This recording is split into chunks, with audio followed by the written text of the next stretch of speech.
Welcome to REVOLT News Weekly, where we break down the biggest stories in culture, politics, and more. I'm Tezlyn Figaro. Let's get into it. Well, the homie Kendrick Lamar held it down for the West Coast at the Super Bowl with Samuel L. Jackson as Uncle Sam and a surprise appearance by Serena Williams crip walking. The Department of Justice orders corruption charges against New York City Mayor Eric Adams to be dropped. President Trump declares letting all hell break out if all Israeli hostages are not freed by this weekend. And for Valentine's Day, Gen Z is expected to outspend millennials. And we're celebrating the life of writer and impactful voice for justice, James Baldwin, for our Black History Moment. Not only did Jalen Hurts earn his first Super Bowl MVP, leading the Philadelphia Eagles to victory, but the homie Kendrick Lamar's halftime performance was the talk of the internet. According to Roc Nation, 133.5 million viewers watched Lamar's record-breaking halftime performance. The conscious community and the entertainment community have been having their own Super Bowl in the comments, debating on what was more important about the performance, style versus substance, or entertainment versus empowerment.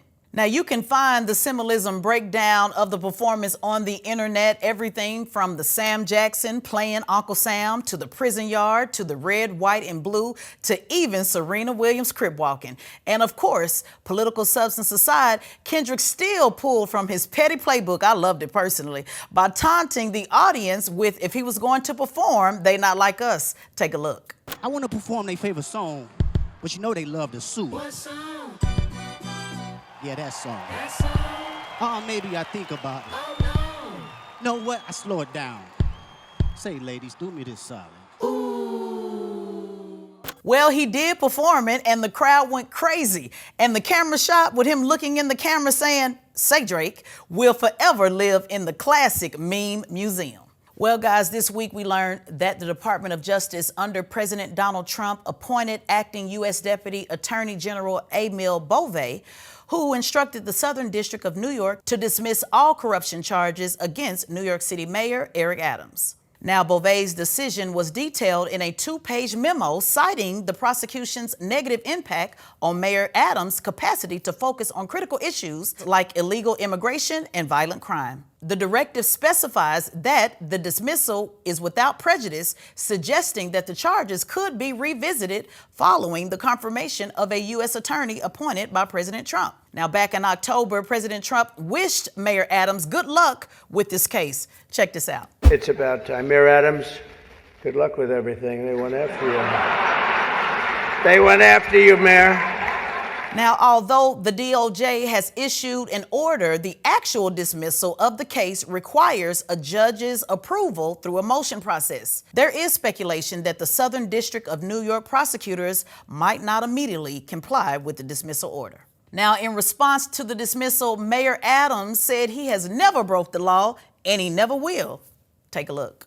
My fellow New Yorkers, as you may have heard, the Department of Justice has directed that the case against me be dismissed, finally ending a months-long saga that put me, my family, and this city through an unnecessary ordeal. As I said from the outset, I never broke the law, and I never would. Stay tapped in to REVOLT News as we continue to follow the case. On Tuesday, President Donald Trump issued a stern warning to Hamas after learning that the group had paused the plan to release several of the Israeli hostages. Now, Trump said no more of this releasing hostages one by one. He said all of them must be released by noon on Saturday or all hell is going to break out. Take a listen. They ought to be returned by 12 o'clock on Saturday, and if they're not returned, all of them, not in drips and drabs, not 2 and 1 and 3 and 4 and 2. Saturday at 12 o'clock, and after that, I would say all hell is going to break out. Now, reporters asked Trump to elaborate on his response, and he said, quote, "You'll find out, and they'll find out too." With that said, we will find out this weekend exactly what President Trump means. New data suggests that Generation Z consumers are poised to spend more on gifts and experiences than millennials, marking a shift in holiday spending trends. According to research from the National Retail Federation and insights from industry experts, overall Valentine's Day expenditures are projected to hit a record $27.5 billion in 2025. The surge in spending highlights the growing purchasing power of Gen Z. Now, this demographic is often perceived as budget conscious, but they're increasingly willing to invest in meaningful experiences and gifts. Gen Z, let me hold something. Now, as far as everyone else, NRF says that all U.S. consumers plan to spend, check this out, y'all, approximately $6.5 billion on jewelry alone. I guess that's a couple of Cubans on Cubans.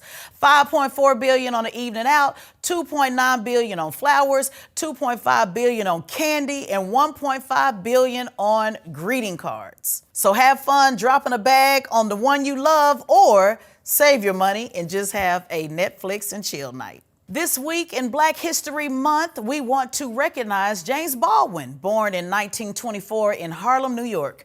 Baldwin was a powerful figure in the 20th century literature and a vocal civil rights activist. In 1948, seeking to escape racism in the United States, the 24-year-old Baldwin moved to Paris with minimal funds. There he published his novel in 1953, Go Tell It on the Mountain, an exploration of life in 1930s Harlem. His extensive body of work, which includes essays, plays, and novels such as Giovanni's Room and The Fire Next Time, tackle complex issues of race, class, and sexuality, earning him a 1954 Guggenheim Fellowship and a lasting legacy in both literary and civil rights circles. Now, Baldwin's work continues to be celebrated for its timeless impact on civil rights discourse and American literature as we mark his centennial. Check out a few powerful words from I Am Not Your Negro from James Baldwin.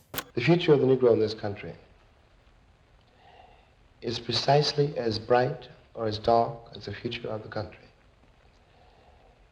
It is entirely up to the American people and our representatives. It is entirely up to the American people whether or not they're going to face and deal with and embrace this stranger whom they've maligned so long. What white people have to do is try to find out in their own hearts why it was necessary to have a nigger in the first place. Because I'm not a nigger, I'm a man. But if you think I'm a nigger, it means you need it. The question you've got to ask yourself, the white population of this country has got to ask itself, North and South, because it's one country, and for a Negro, there is no difference in the North and the South. There's just a difference in the way they castrate you. But the fact of the castration is the American fact. If I'm not the nigger here, and you invented him, you, the white people, invented him, then you got to find out why. Now, this is Black History Month, so make sure you check out more Black History facts on all Revolt social media platforms. Well, guys, that's it for me. I'm Tezlyn Figaro, and like I always say, use it, lose it, can't make you choose it. I hope you choose to tap in with Revolt News.